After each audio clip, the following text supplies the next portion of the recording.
Theatre Festival. So he's here tonight to talk to you about the connection between the devil and the gays. So put your hands together, give him a very, very warm Wotever welcome, and welcome to the stage, Menno.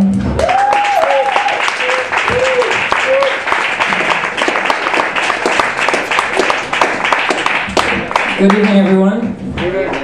I thought I'd pick something light-hearted to talk about the devil and the gays. Homosexuality and religion aren't exactly two things that go together like bangers and mash. And I was just wondering, why is this? Because there was once I was speaking to a 20-year-old who said to me, "I'm Christian, but I'm gay."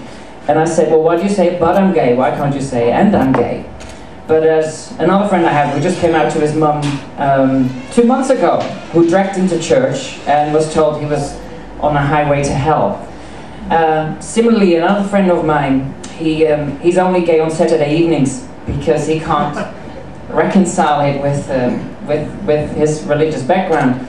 And he doesn't even like talking about it. So once I did try, and he just, in frustration, said, "Why does it have to be such a super sin?"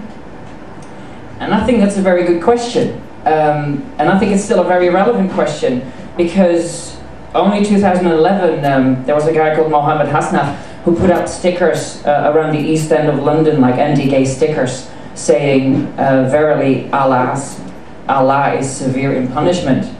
There are plenty of videos on YouTube where people are trying to tell us that we're broken and that we need healing. There is Exodus International, I don't know if you've heard of them. It's a church that exists solely to offer homosexuals a way out of homosexuality. And they released an iPhone app to spread their message, which got pulled quite quickly. And then there is Linda Jernigan. Anyone familiar with Linda Jernigan? If I say it right. She is a former lesbian who is now lobbying in the US against gay marriage, saying that, and I quote, "Homosexuality is part of Satan's plan, and we are gay because of demonic forces." Yes! I always thought there was something special about me. What's so worrying about people like this Linda is that she's not just against LGBT people having equal rights, she is against us as people. And it's not just about condemning us today or tomorrow or even for the rest of our lives. It's basically saying you're fucked for all eternity, which I just think is such a negative message, and is one of the reasons why my friend has difficulty being gay and Christian. Now obviously there's a lot of different churches with different attitudes to all these things, but what I'm focusing on now is that persistent homophobia, if you like, because I just wanted to know where does this come from? What is this really rooted in? Now myself, I come from a Protestant background, and when I was a teenager and I became aware of this guy at school and liking him and thinking, oh, I just had a sexual thought about him, and then I read Leviticus 18:22 and I just went, this is not good. But what for me made the most impact is when in London I used to go to a place called the Centre for Gnostic and Anthropological Studies, which is like a spiritual center, and I used to love going there. I went there for 3 years, but then they found out I was gay, and I thought, what took you 3 years? But eventually they got there, and then they said, okay, well that's a problem, and you can't come back unless you commit to an intense 6-month bout of meditation, which will show you that being gay is an illusion created by your ego, and you will realize that you are naturally a heterosexual male. And you might even meet your future wife here at the center. Yay. Yes, she's right here. Now, as I left that center for the last time, I was told, remember, the sodomites end up in the 7th hell. That's disappointing. There's 9, you know. I was aiming for the 9. And it's like, I once had these Jehovah's Witnesses come to my flat, and then, actually this was quite recent, So they saw I had this Christmas tree with naked Santas, and some of them had erections. I just wanted a different kind of baubles, you know. And they said, "You're going to hell, you know, it's bad, it's wrong, God hates," well, not God hates sex, but something along those lines. And I just got fed up, and I just wanted to know, is this really true? Because that center I used to go to, I used to learn so much there, and I thought, well, why accept all the things I like and kind of reject the one thing I don't like to hear? And if there are so many people against it from Christian or Muslim backgrounds, then instead of just saying they're bigots or nutcases, maybe they have a point. Who knows? I mean, does being gay corrupt my soul? If I put a penis in my mouth, does it mean I spiritually short-circuit? Or just end up with a sore throat, you know? These are big existential questions. So here I am with the answers to these questions. Now, and for me, I have to say that these questions, like, is it wrong or what, for me it was just a niggle, you know, it was at the back of my mind, and every now and then it just went e. For me it wasn't like an intense feeling of shame or guilt or like some inner conflict as some other people have, but if there was a way for people to have less of these conflicts, I think hopefully this talk could contribute to that just a little bit. So, they say the devil is in the details, so I read loads of books, did research online, I spoke to a Satanist priest, I spoke to a Jungian psychotherapist, a historian at King's College, I went to a talk about being gay in Holland, because I'm Dutch, and I was like, we have issues like this? Because I've lived here for the last 10 years, and I went over there, and I'm in this church, and everyone's talking about different strategies that they have to sort of reconcile these two sides of themselves. So even there, it is a big issue. What I found out is that indeed, yes, the gays and the devil have a lot in common, but not necessarily what you might think. So, let's have fun and dive into the Old Testament. Ta-da! Sorry, no exciting visuals or sound effects.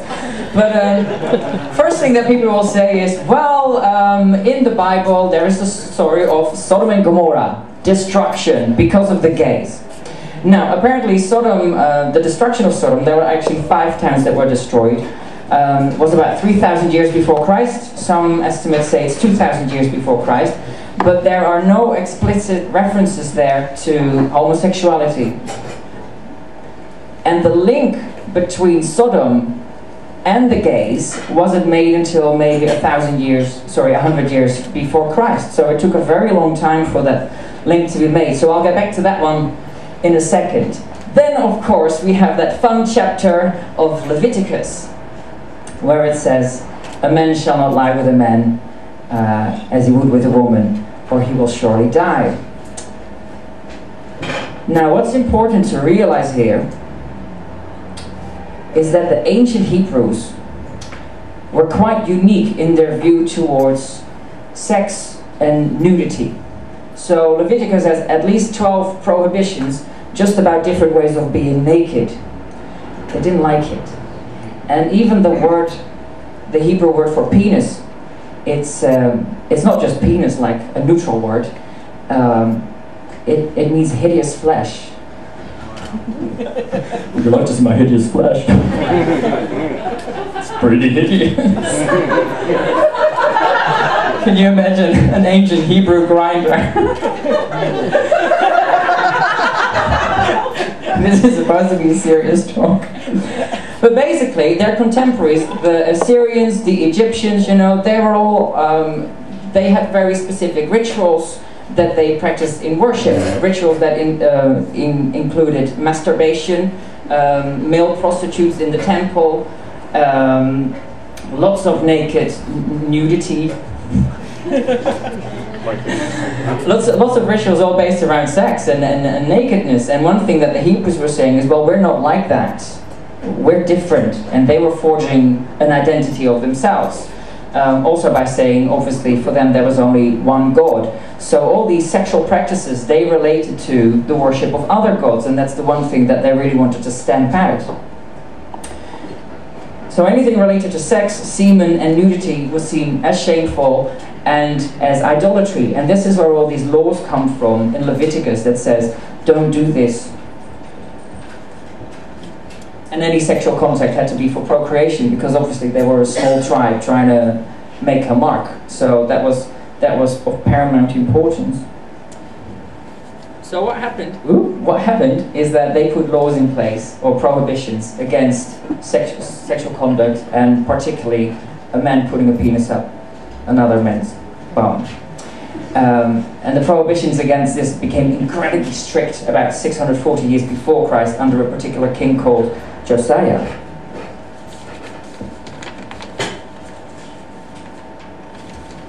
Right, so anal sex between men was seen as idolatry and of other gods and not helping with procreation, and referred to as an abomination. Now, abomination didn't mean that God needed a sick bucket. It just means it's not part of their holy rituals. It's unholy, but not in the kind of sense. It just literally meant it's not part of our rituals. And the Hebrew word for unholy comes from the Egyptian word for holy.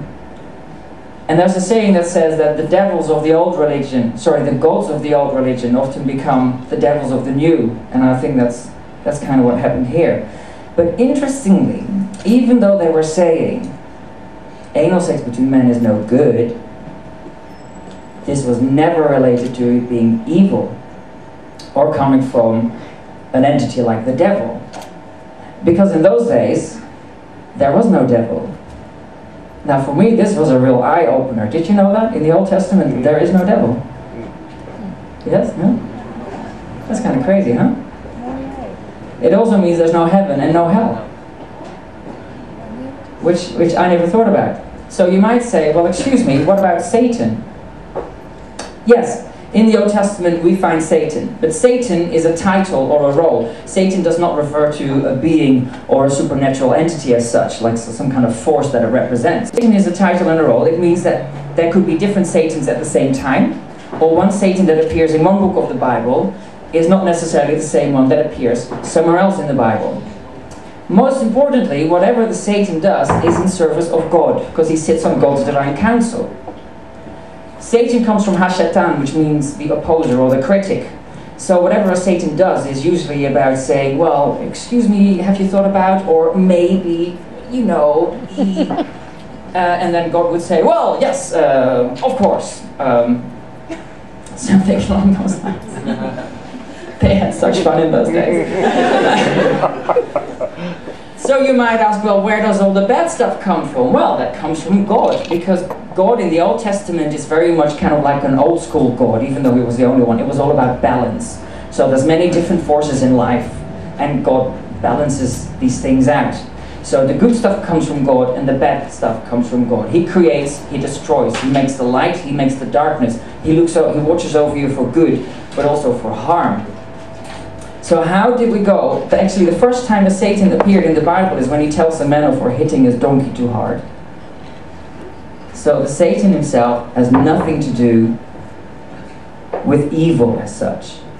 And when I interviewed the Satanist priest, I was going to go try and be clever and say, haha, you call yourself Satanist, but you know what, the devil and Satan are not the same. And he just went, yeah. We know this. That's why we don't believe in the devil. And Satanists have no interest in doing evil. They just say, you're born, you live, you die. While you're alive, you need to make the most of it. They believe in getting even with someone who's done something not very nice to you, but they don't believe that you should do that in such a way that could then limit your freedom, because then you can't enjoy life. And that's the whole point for them. So how do we go from Satan, who is some title or a function on the divine counsel of God, to this evil creature that represents everything that's bad and against God? Well, for that we need to go to what's called the intertestamental period. Because when they started writing the New Testament, it wasn't like the Old Testament was finished and they just went, okay, well, that's closed, let's write another one. It was a different group of people with a different ideology. So while they were writing the New Testament, the Old Testament was still being written as well. So there's this overlapping period where the New Testament was borrowing from the Old Testament, and the Old Testament started borrowing from the New Testament. And during this period, a new idea emerged. And that idea was that God was a jolly good fellow, for he was a jolly good fellow. Now this was a completely new idea, because before, God was everything. Now God was good. He wasn't angry and jealous anymore. So for him to transcend to being this much loftier character, they had to take all the bad stuff out. So they took the bad stuff and they're like, okay, well, where do we put this? Because people were saying, if God is good, then how come, like, my wife died in childbirth, and why did the crop fail? So they had to have an explanation. And they put this bad stuff in Satan. Because there was one particular story in the Bible where one particular Satan does a lot of nasty things to one particular guy, Job. Never mind this was all done in service of God, it's the Satan that did it. So, they took Satan, Hashatan, meaning opposer or accuser, in the Greek, they were writing in Greek the New Testament, so the word for that was diabolos. And that's where we get the devil. But instead of it being a title or a role, the devil was turned into this evil entity who had an agenda against God, became his adversary. And very elaborate myths were then spun around this character of the devil, like how he came to be, how he fell from heaven, where he lived in a place called hell, which again was largely fabricated.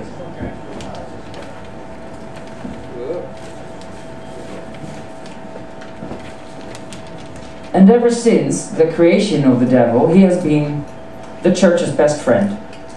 Not just in a way to say, look what we save you from, but especially as a tool to discredit others, to say, we are right and they are wrong, to accuse them and just about doing the most terrible things to people.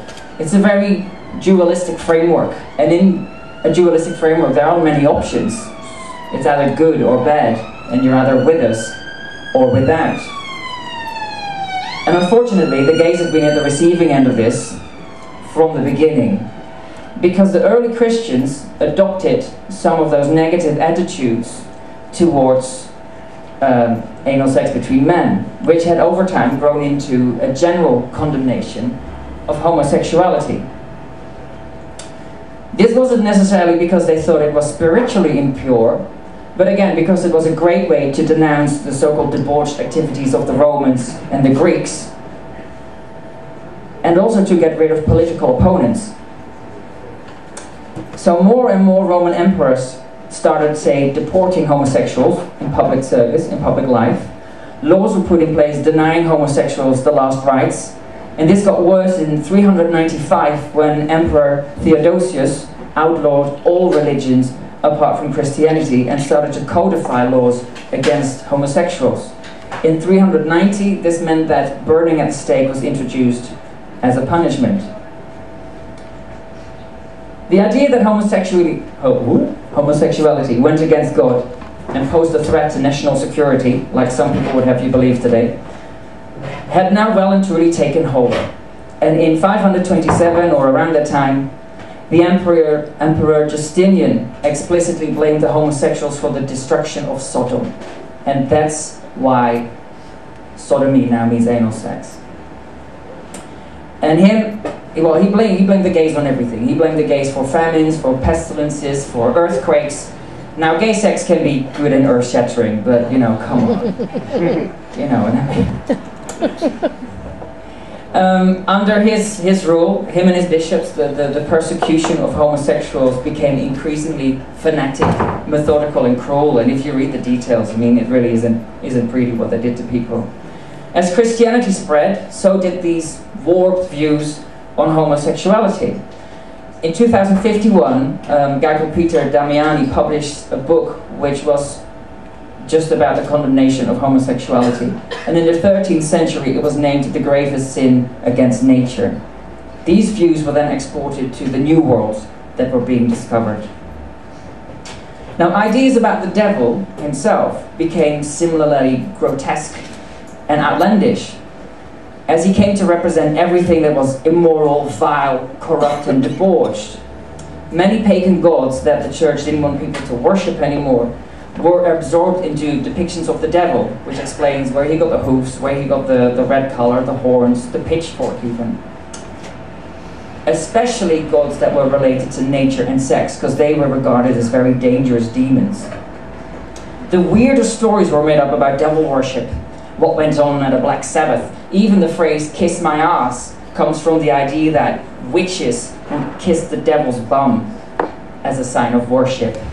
And apparently Martin Luther, when he kicked off the Reformation, said, "The devil can bloody well kiss my arse," with a vaguely Scottish accent. So, weirdest stories doing the round. The Middle Ages saw true devil hysteria break out during the days of the Inquisition. Millions of people killed as a result. Hell was shown as this fiery torture chamber with what seemed like endless ways of inflicting the most horrendous pain onto people. The devil became to represent everything that was the opposite of spirituality. And because homosexuals were deviants sexually, they were naturally in league with the devil. Negative views towards women, who were believed to be more animalistic, there was in fact even a meeting at one point between church people where they decided whether women were actually human or animals. The Bible is so much fun. These negative views about women also obviously impacted on the way that gay people were viewed. And I don't think, on a personal note, I don't think there will ever be full LGBT equality unless we get rid of this idea that women are somehow inferior to men. I think the two are inextricably linked. The alignment of church and state for over like 1,000 years helped write anti-gay thinking into law, like the Act of 1533, where a statute was enacted against the most horrible and detestable vice of buggery to the high displeasure of Almighty God. Buggery, by the way, comes from the French word for Bulgarian. Because a lot of Bulgarian immigrants came into France. Some of the French didn't like that, wanted to discredit them and said, they're all a bunch of gays, les bougres, bugger. Poor buggers. Unfortunately, these negative attitudes toward homosexuality have stuck, even though they are based on outlandish claims and grotesque distortion, without much regard for cultural or historical context, or the vast new insights in human nature that we've gained since.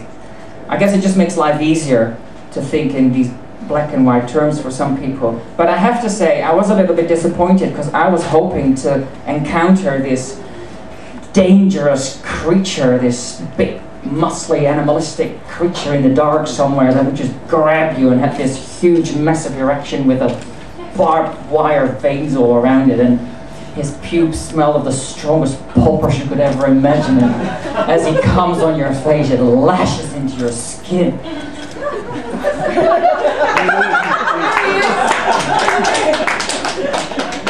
But alas, that was just some silly fantasy. Which turns out is what most of the ideas of the devil are about. So, we went from a small nomadic tribe that felt a bit icky about sex and nudity and saw homosexuality as a form of idolatry, to being demonized and dehumanized, mainly because it was a way to denounce other religions and get rid of political opponents. In the process, creating elaborate myths of damnation. The devil and the gays have nothing to do with each other in terms of the devil controlling us or causing us to be gay. But we have an awful lot in common when it comes to being depicted in a false way, and how those beliefs have become deep prejudices. If anything, for me what this shows is that being gay is not a super sin, but what a wild imagination man has, and what a need he has for a cognitive framework, if you like, to project his hopes and fears onto, to get a sense of clarity and a sense of purpose, and to be able to say, this is me and that's the other, if you like. The more you define the other, the more you define yourself. This framework was then dressed up over time, filled in with stories, rituals, ceremonies, rules and laws, and some people lose perspective. They can get so fixated on one particular thing that they become the evil that they're actually trying to fight, or claiming to fight. Now Gandhi once said, "The only devils in this world are those in our hearts, and that's where the battle ought to be fought." So, for anyone who is affected by these things, I would say, don't let others put a devil in yours, telling you there's something wrong with you being gay. You are a human being, and more than that, if you believe in that kind of stuff, a spiritual being with your own path to travel. Being gay does not change your spiritual potential or needs, and most certainly does not resign you automatically to some kind of spiritual reject bin called hell. For anyone who does believe that, I hope these bits of background information show that there's a much bigger picture to consider that has nothing to do with your actual inner being, even though there are many voices that would believe that that is the case. So, to kind of lighten it up and slightly paraphrase Kylie, it's not true what they say, and better the devil you know.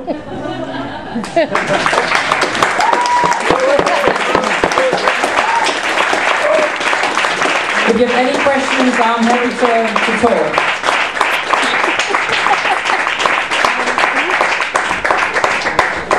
Do you want to stay up? Oh, stay up, stay up, okay.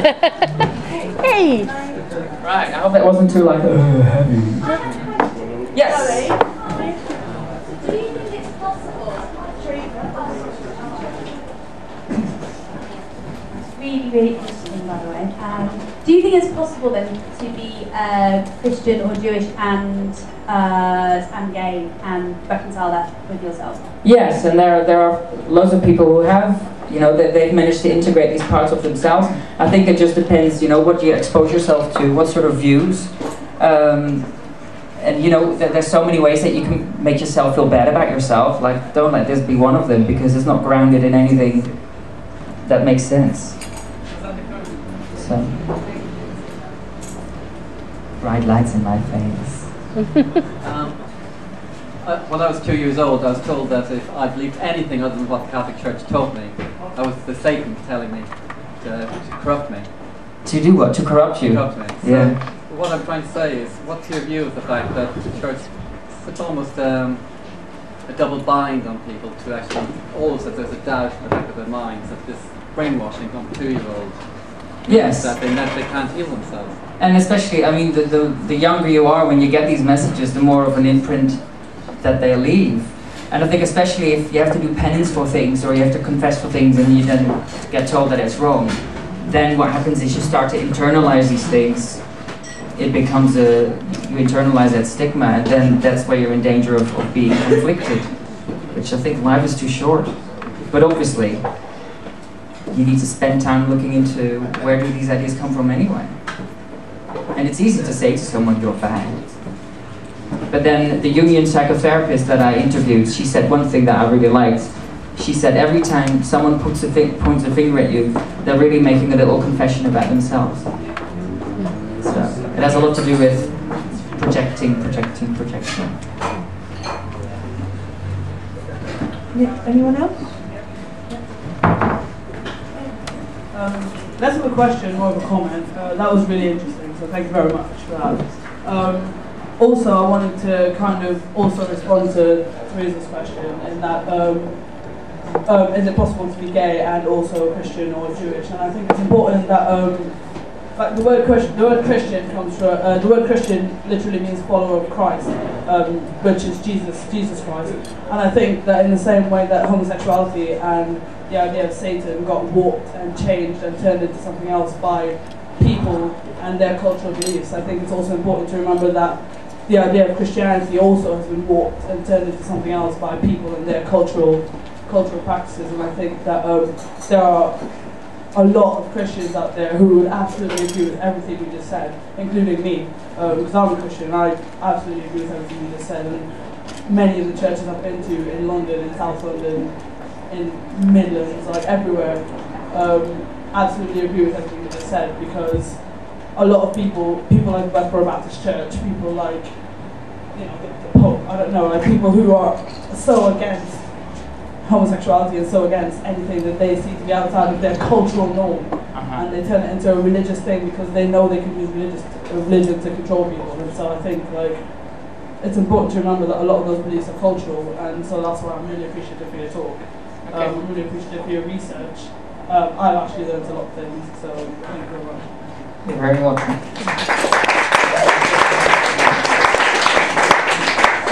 Anyone else?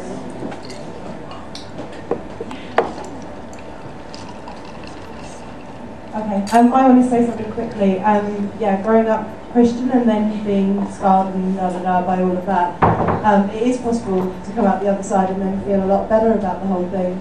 But as with everything, it takes time and it scars. And I think that when you stop believing in what you're told, and actually start, as you said, doing the research and actually going out there and finding out for yourself, you realise that there's such a wealth of knowledge that you've been kept away from. And I think that's one thing that some religious organisations rely on, is the amount of fear that they can instill in you. Because as this gentleman said, if you even have an outside thought, then it's Satan getting in. And it's just, yeah, it's just amazing that people can actually live under that tyranny. That's it really. Yeah. I mean, the one thing I've found is that no matter if you come from a Muslim background or a Christian or a Jewish background, there's no need for there to be this inner conflict, which a lot of people are still dealing with, and a lot of messages are still being put out there to reinforce these things. So 15 minutes here, I just hope that it shows something of the other side. So that's my intention. Can we have another big, huge round of applause, please?